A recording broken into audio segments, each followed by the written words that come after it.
DJ Middle Craig of Craig's Millstorm here. I have one of the members of Gray Mountain with me today. Hey, how's it going? Would you like to introduce yourself and what positions you do in the band? Hi, Craig. I'm John Higgs. I do vocals and guitar in Grey Mountain and in a bunch of other bands too. Please go back in the history of Gray Mountain and how the band all got started. Um, well, it's pretty much a studio project. So I met. I do quite a lot of studio projects. My main bands are is a band called Monsterworks, which sometimes would play live. But over the pandemic, I started looking for other guys to play with who were able to record at home and things like that, just to get music out there, because I do write an awful lot. So I met this guy Keyshaw through a website called metalforum.com, which is what it sounds like, a forum for sort of metalheads and connecting with people and sharing recommendations and things like that. And I knew he was an artist, so he does. I knew he did painting and things like that. So I got him to do an album cover for a band called Bull Elephant, and he did an actual painting on a canvas and everything. That was about a year and a half ago. And I knew that he played bass in a few bands, so I asked him if he would be interested in playing bass on some music that I was working on, and he said, yeah, sure. And I wouldn't mind, putting some sort of melody guitars and things like that down as well. And so he did the bass first, and then a while later sort of started working on guitar melodies. And sort of little did I know, see, I thought he was a specialist bass player, but I mean, well, I don't know if he'd appreciate me saying this, but he's a way better guitar player than he is a bass player. So he put down some awesome leads and sort of guitar melodies, and then he started doing vocals as well. So and contributed one of the songs. So that's Keyshaw is the other guitarist, bass player, vocalist in the band. And then the drummer is a sort of an old friend of mine, James, who plays in Monsterworks as well. So he's like a local drummer, and it's a good. I like just getting in a room with James and playing, actually jamming out. I have used session drummers for some other bands in the past, which is great, but they need to work to like a click track, and whereas James and I can play live in the room and record it that way. So so that's the lineup. Cool, man. You actually answered my second question, so I'll skip the second question, which was about the band lineup, but it's okay. It happens sometimes with these interviews. So we'll get into the next one. How did you guys come up with the band name Gray Mountain? Well, we were kicking around a few names. Keyshaw, he wanted to call the band Grey King, and which is a good name, I think, but there are a lot of bands with the name King in the title, and for that reason, I was like, yeah, I like it, but there's about 1,000 bands with King. If you're ever starting a metal band, what you want to do these days is go on Encyclopedia Metalum and check what other bands have similar names. And if you put in King, I'm sure that there's hundreds. So I'd been kicking around the idea of using Mountain. I think I'd written a song called Mountain on one of my other bands, and I just liked. I mean, it's not the most uncommon word as well, but then I just kind of put the two together and said, "How about Grey Mountain?" And he said, "Yeah, that's fine." So not a huge amount of thought went into it, but it's supposed to have a kind of a natural, grandiose kind of feel to it, but to sort of match the music. Just so you know, I thought the Grey Mountain band name was actually cool, awesome, very unique and distinct and creative for you to come up with. Good, that's one. Although now, when I Google it, apparently there's a John? I think there's a John Grisham novel called Grey Mountain, which I had no idea of. You find these things out after the fact. It's too late to change it now. Oh, cool, buddy. At least you gave a little more information about something you found out that it related to what the question was that was asked. Yeah. Just so you know, this next one's a little bit of a tricky one to answer, but a good one. Who designed the Gray Mountain band logo? The logo was, see, Kishore is an artist, and that's what he does.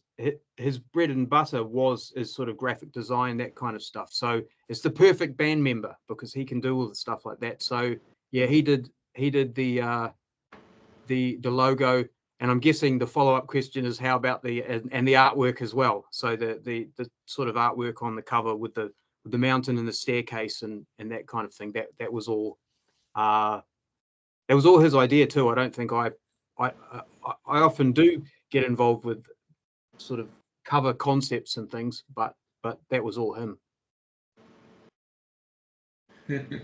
Yes, another one of my questions back to back.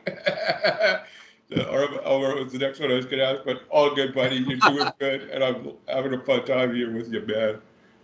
It's our metal mind connection. Just saying, the next one is a good one. How do you guys come up with the album title for Gray Mountain? Well, it's the self-titled, the same as the band. So I figure it's kind of that Iron Maiden thing, like your first album, and there's a song called Grey Mountain as well. So just like Iron Maiden, we're taking a leaf out of their book. There's a song Grey Mountain, the band is Grey Mountain, and the album is Grey Mountain. There's less decisions to make. Cool, man. And if you're okay with it, I jammed the album before the interview. It's absolutely sick, awesome, and brilliant.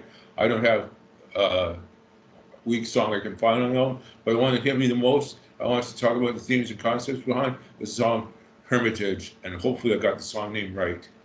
Hermitage, yeah. Well, funnily enough, that is Kishore's song. So his music, and he came up with the title Hermitage, which is, it's connected with a sort of lonely, like a hermit type thing. A hermitage is an actual building, like a cabin in the woods or something like that, where a hermit might go and live on their own. So he came up with that idea because part of the band concept is this sort of being distanced from society and or maybe watching as civilization progresses around you, but not being a part of it, that kind of thing. So he came up with the music and the title, but I wrote the lyrics because I couldn't wait around. I needed to do the vocals at some point, and he said, "Yeah, I'll get to the lyrics at some point," but there was a few months delay, so I just bashed out some lyrics along the lines that we've been talking about. So that song is a true collaboration, really. Well, actually, not so collaborative in terms of the music because it's pretty much all Kishore. I play rhythm guitar on it, which was a nice challenge for me to play someone else's music and in quite a different style, because that song it's got a bit of a sort of discordant sort of feel to it. I think Kishore is quite into bands like Ulcerate and things like that. So it's got that kind of feel to it, and so yeah, that's a rundown on that track. These next four kind of flow one into one another. The ones I'm going to ask you. The first one is, what are the band's immediate music career goals? Just to get the album out, really, and get a bit of positive feedback, hopefully. In fact, I would say because the press release has only been out sort of a week or two, we don't have any reviews back yet. So your feedback earlier was the first sort of independent reaction to the music, I'd say. So it's very new. This is all very new. I mean, we've all worked in many bands before, and had the ups and downs of what being in a modern metal band is like. But yeah, this is brand new. So we, in terms of goals, get it out there, get some good feedback, and then start working on we've already got practically half or more than half of a second album written. So it's so that will be our next goal, will be to put that together. Regardless of whether anyone likes the first one, we're going ahead anyway. This next one's a really good one. Who are the band's musical influences? Oh, geez, if you ask any metalhead that, you'll be here till next Christmas. Mostly the classic, or my influences are mostly the classic sort of metal bands, the ones that are sort of dinosaurs now, like your Judas Priest and Iron Maiden, AC/DC. So there's sort of Black Sabbath being probably the main one. And then filtering that through the lens of more modern extreme metal, death metal, that kind of thing. I mean, I've been into that more or less since it started in the 90s. But my first introduction to heavy metal would have been through Iron Maiden and Judas Priest. So those sorts of influences, they never go away. But I'm always looking for the next new band and that kind of thing. I don't trend hop at all, so I don't like the things get a little bit too glitzy and polished. That's not really what I'm into, but your sort of more established extreme metal genres like black metal and death metal are big on my list of influences as well. So Grey Mountain pulls a lot of those things together. And I mean, I'm not sure how many bands do that. Normally people stick to their lane. Like if you're a doom band, you're a doom band. If you're a death metal band, you're a death metal band. Whereas we're sort of pulling from a lot of different influences and being unashamed about it. Sorry, I got distracted. There's something toppled over here. I don't know what. I'm just going to get to the next question, which is, please give some vocal tips or advice for starting vocalists. Vocal tips? Well, I mean, I've got quite a range, but I don't know where it comes from. I mean, I've been cultivating my voice since I was a teenager. I think from before when my voice would have dropped. So it's all about practice, really.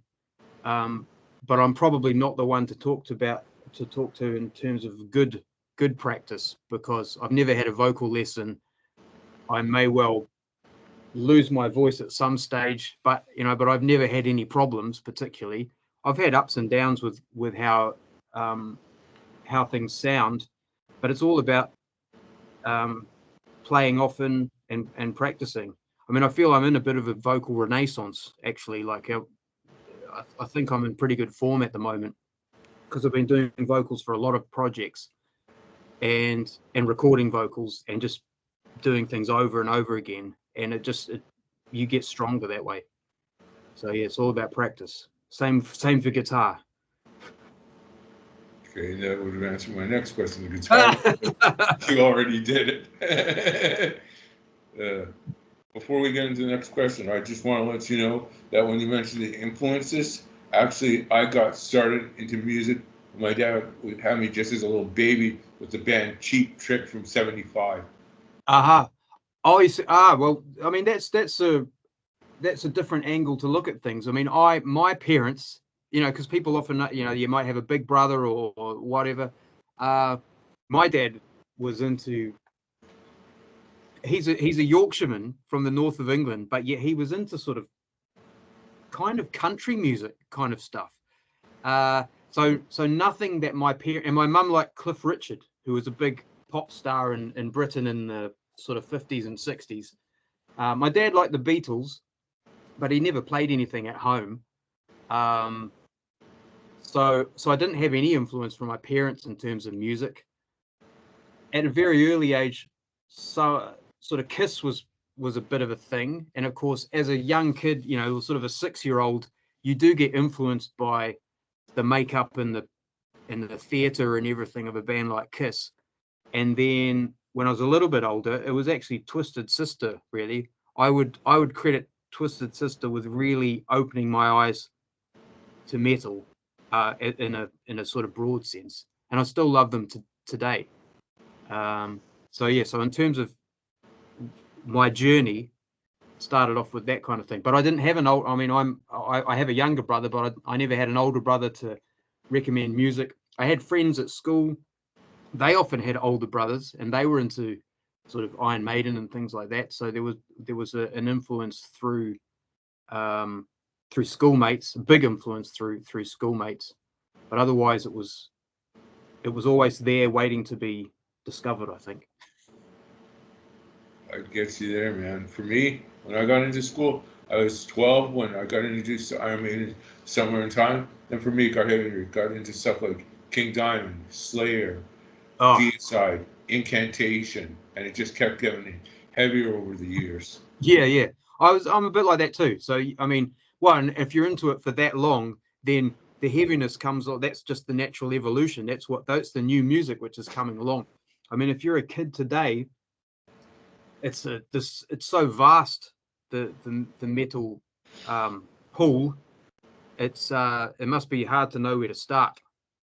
I mean, I guess I would always recommend that you start at the beginning and evolve from there, because you still can't. I mean, no matter how great all these heavier bands are, Carcass was a big influence on me, but you still can't go past Black Sabbath, really. No one's really topped them. I understand you there. You know what drives most people? My music arsenal, because I've been collecting music for 11 years. I've got almost 700,000 songs between 6 hard drives for my docking station and MP3 format for music for airplay. Wow. I'm getting close to I a would. million songs of music, starting from stuff anywhere from Cheap Trick to heavy stuff like Brutality and heavier. Yeah. I wouldn't be able to. I don't know how many songs I would have collected over the years. I mean, I have hard drives full. I get all my stuff from Bandcamp now, because it tends to be more underground. So I don't really buy mainstream music much at all. Judas Priest is technically, if you say what's your favorite band, I would normally say Judas Priest. I still haven't even heard the latest album. I mean, that's sacrilege. How can I be a fan if I haven't heard their latest album? But yet I scream to Halford all the time, like, and he's my idol, but I just haven't been that inspired to listen to the newer stuff. If you had a chance to be on a major festival, which one would you like to get on?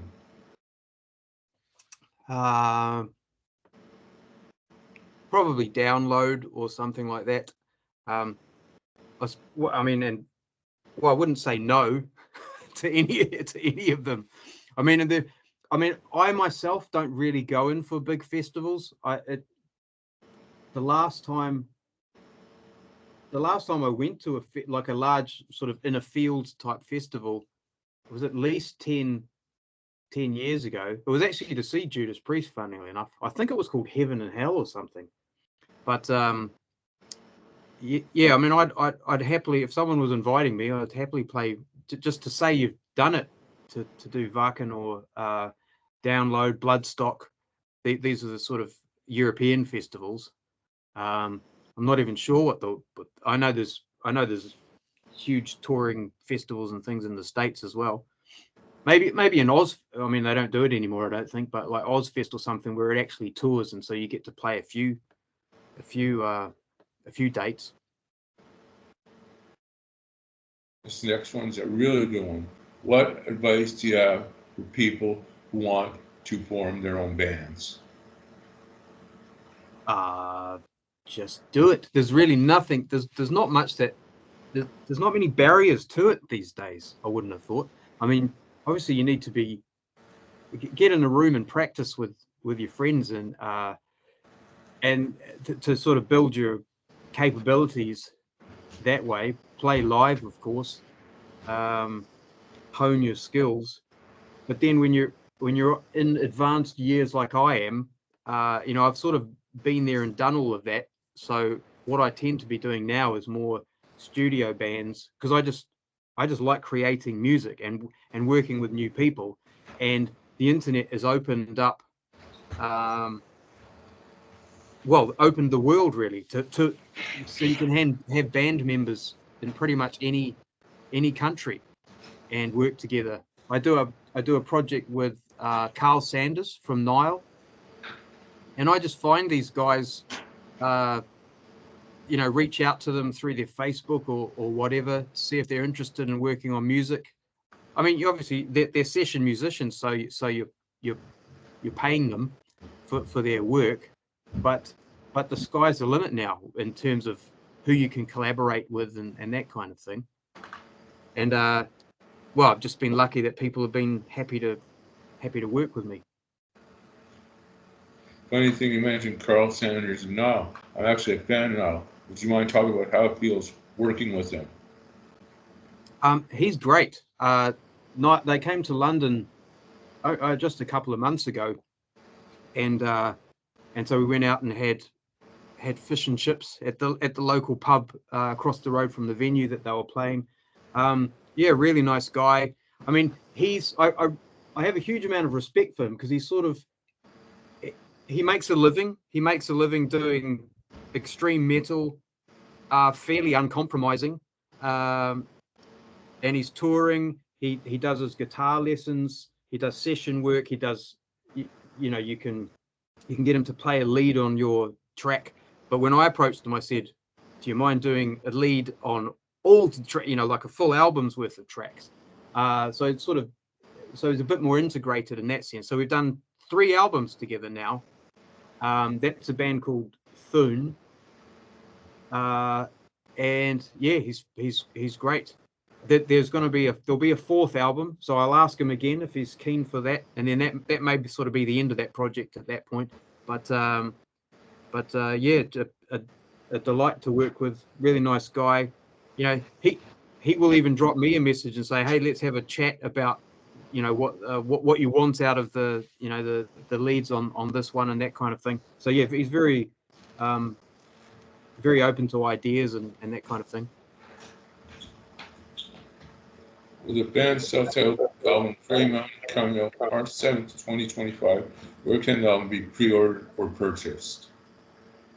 The main outlets are Bandcamp, and there's a new platform called Ampwall, which is so I don't do streaming. I'm quite anti Spotify and subscription streaming services, and I wish other bands would sort of put their foot down on that. I don't think they're fair to the artist, you know, in terms of what they pay and that kind of thing. So I just don't get involved with that at all. So Bandcamp, as I hope you're aware, is a platform where you can just go and buy downloads. You can buy merch, CDs and stuff via that format platform as well. At the moment, it's just going to be digital for Grey Mountain. We'll see how it goes. I mean, obviously, you know, vinyl has made a comeback, but it's still expensive to press. And if you're a small band, not really sure how many units you're going to sell, it's still a bit of a financial risk. And because I've done it so many times in the past, you know, ended up with boxes of CDs in the garage that don't get sold and that kind of thing. Like I don't like waste. So at the moment I prefer just to sell digital downloads, and Ampwall is a new platform quite similar to Bandcamp in terms of what it offers, but they give an even better or they take an even smaller cut than Bandcamp does. So yeah, I'd encourage people to check out Ampwall as a platform, and a lot of underground metal bands will be starting to post their music there. What social media outlets can the band be reached on? Well, it's funny because Grey Mountain itself doesn't even have a Facebook page or anything like that, because I must have about half a dozen sort of active bands at the moment, and I got tired of setting up Facebook pages for all of them. So now I have an Instagram under Jono Blade, which is kind of like my stage name. So Jono_Blade, or it might not be underscore, not sure, on Instagram. And then there's a Monsterworks Facebook page, a Bull Elephant Facebook page, a Foon Facebook page, which is the one I do with Carl Sanders. So yes, I am on social media, but again, I don't really like it, to be honest. That's why I think, yeah, platforms like Bandcamp are the best way to connect with people, because you can also send out messages and have a mailing list and that kind of thing. I think mailing lists are going to come back. Well, they are coming back in a big way, because you can get information direct from the bands you like, and you don't have to spend a lot of time trolling or scrolling through like toxic social media, which is sort of ruined the world in some respects. This next one's a really good one. Do you guys have a YouTube channel? And if so, what kind of media can be found on there? Again, there isn't one for Grey Mountain, but I have one. There's a Monsterworks YouTube channel, which has got some old sort of Monsterworks videos. And there's another one called Spatial Operations, Spatial SPACIAL Operations, all one word, because that's kind of my username on YouTube, and that's got music videos from the various bands that I do. There isn't a Grey Mountain one yet, funny enough. I do have some footage. I was going to put some together the other day, but my video editor stopped working. So I have some jam footage of myself and James playing one of the songs, and then I'll probably just cut together something that looks half decent with the actual finished audio, because it's good. It is good to have something on YouTube. I do use YouTube quite a lot for watching band videos and things. I mean, it's fantastic for that. That leaves us with two more questions for the interview. And I'm going to need to record the station ID separately from you after I cut out of the interview, buddy. Okay. The second last question of the interview is, if you could get a band gear endorsement for yourself, who would you be interested in for this interview, this endorsement? An endorsement. Well, the amps I play, I play a Mesa Boogie. So Mesa Boogie for amps. My guitar actually is a I play Gibsons. So SG is my favorite sort of guitar shape, mainly because of Tony Iommi and Angus Young. But I actually have my main guitar that I play is it is a Tony Iommi custom built JD guitar, which is a company based in Birmingham in the UK, which hand makes Tony's guitar, and they also offer his model to the general public as well if you want it. Now, I didn't go the full. In fact, I've got it right here. I didn't go the whole hog and get the cross inlays. I got my own inlay because I'm not that I'm a fanboy, but I'm not that much of a fanboy. But I don't know that JD would do endorsements, so I have to say Gibson. Right on. And that leaves us with the last question of the interview, which is, what new band news do you have on the Grey Mountain front? Is there anything we might have not covered in this interview for news from the band? Well, considering we're so new, and no one who's going to watch this will have heard of us before, probably anyway, other than people that we pointed in the direction of it.